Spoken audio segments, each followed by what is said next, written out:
is not new. Often we hear the talk around here, the Founding Fathers. Mr. Enyart, have you heard people talk, well, the Founding Fathers would do thus and so? We hear it all the time. The Founding Fathers, let's take Washington and Hamilton, shortly after he was inaugurated, oh, by the way, Washington refused to be inaugurated in a suit made in England. He was inaugurated in a suit made in America. There was only one tailor at the time that would do that, but he did it. And then he told Hamilton, I want a policy to build the American manufacturing sector. Hamilton came back some days later, probably 2 or 3 months, with a program. Not 2,000 pages, but probably a couple hundred pages at the most. And he said, we need in America to do the following things: to build the American economy and the American manufacturing base. He said, 1, we need to build ports. We need to build canals. And we need to protect American industry by using American taxpayer dollars to buy American-made goods. And he said, beware of trade policies. Hamilton and Washington wanted trade policies that protected the American manufacturing sector and American agriculture.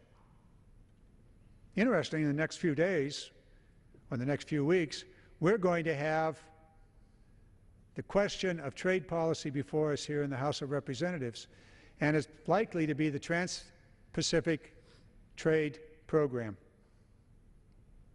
What is it?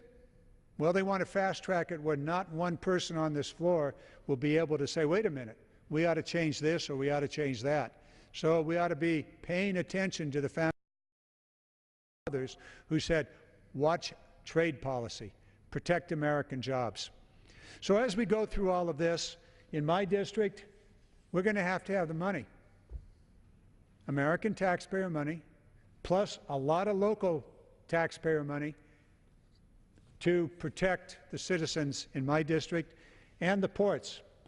About $1.8 billion is collected at the ports to rebuild, to dredge, and to maintain the ports.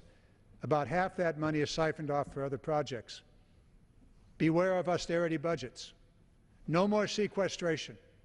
This nation cannot afford that terrible policy of sequestration because it will rip the heart out of the critical investments that America has to make. I rambled on here for a little while and went off to some other things. Mr. Enyart, would you like to pick it up for a while? Thank you, Mr. Garamendi, and I appreciate that. You know, what we're really talking about here, Mr. Garamendi, it seems to me, is are we spending money or are we investing in America? You know, I like to tell folks at home that, you know, when that roof starts getting old on your house and you know those shingles need to be replaced, do you want to replace those shingles? Do you want to put a new roof on that house before it starts to leak? Yes, you want to do that, because you're going to save the money then of the damage that's going to be caused when that roof does start to leak.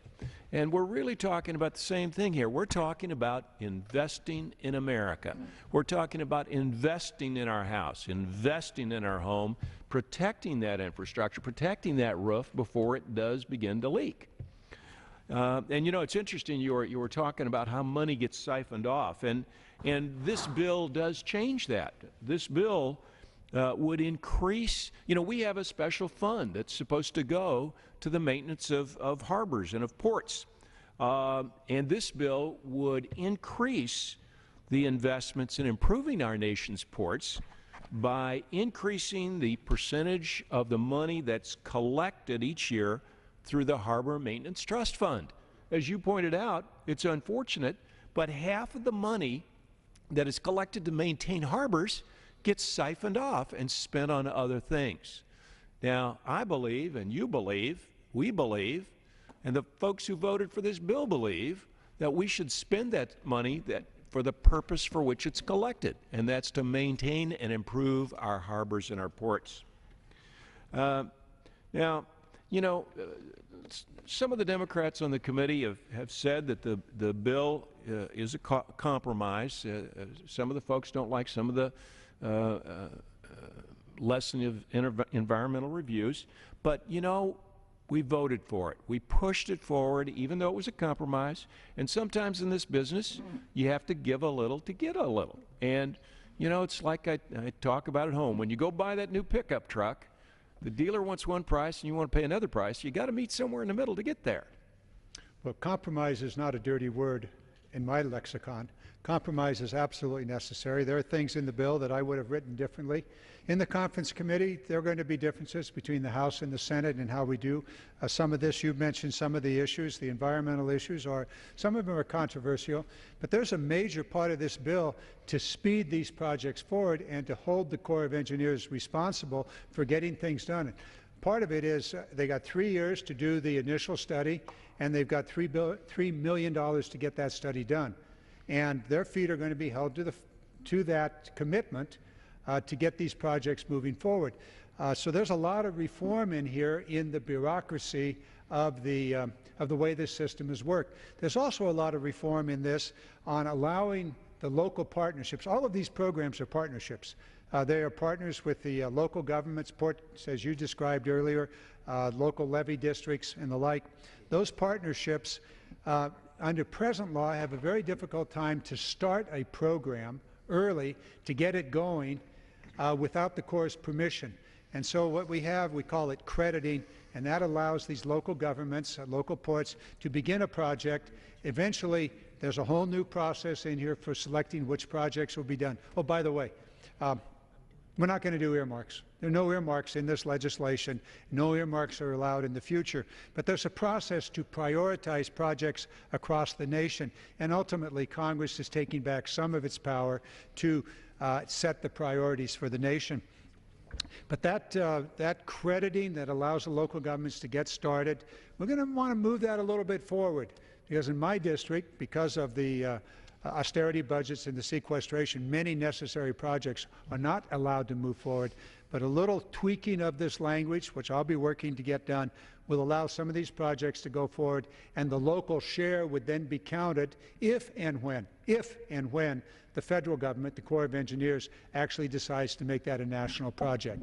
So this is going to be very important, probably important in your area, some of the levees in your area that are maintained now by the local levee districts and flood protection districts. So we spent a lot of time in our House, and the Senate has also. We're going to have to work out some of the differences, some of the compromises, not so much Democratic and Republican, but some regional differences and some differences about how the system should work. So we'll work on that.